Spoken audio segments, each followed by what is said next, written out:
Copra 2019 or consumer protection and regulation act 2019യുമായി ബന്ധപ്പെട്ട് പുതിയ അപ്ഡേഷൻസ് വന്നിട്ടുണ്ട്. അതാണ് നമ്മൾ ഇന്നത്തെ ക്ലാസ്സിൽ പറയാൻ പോകുന്നത്. കൺസ്യൂമർ ഡിസ്പ്യൂട്ട് റിഡ്രസലുമായി ബന്ധപ്പെട്ട് നമുക്ക് 3 കമ്മീഷനുകളാണ് ഉള്ളത്. അല്ലെങ്കിൽ കൺസ്യൂമർ ഡിസ്പ്യൂട്ട് റിഡ്രസൽ കമ്മീഷൻ എന്ന് പറയുന്നത് 3 ടയറിലാണ് ഫംഗ്ഷൻ ചെയ്യുന്നതെന്ന് പറയാം. അതിൽ കൺസ്യൂമർ ഡിസ്പ്യൂട്ട് റിഡ്രസലുമായി ബന്ധപ്പെട്ട് ഈ ഓരോ കമ്മീഷനും ഡീൽ ചെയ്യുന്ന എമൗണ്ട് ഡിഫറെൻ്റ് ആണ്. അപ്പോൾ അത് ഏതൊക്കെയാണെന്ന് നോക്കാം.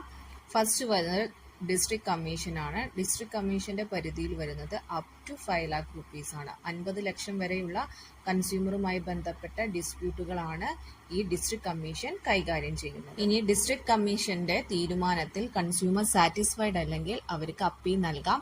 അപ്പീൽ നൽകേണ്ട അതോറിറ്റി എന്ന് പറഞ്ഞിട്ടുണ്ടെങ്കിൽ അത് സ്റ്റേറ്റ് കമ്മീഷൻ ആണ്.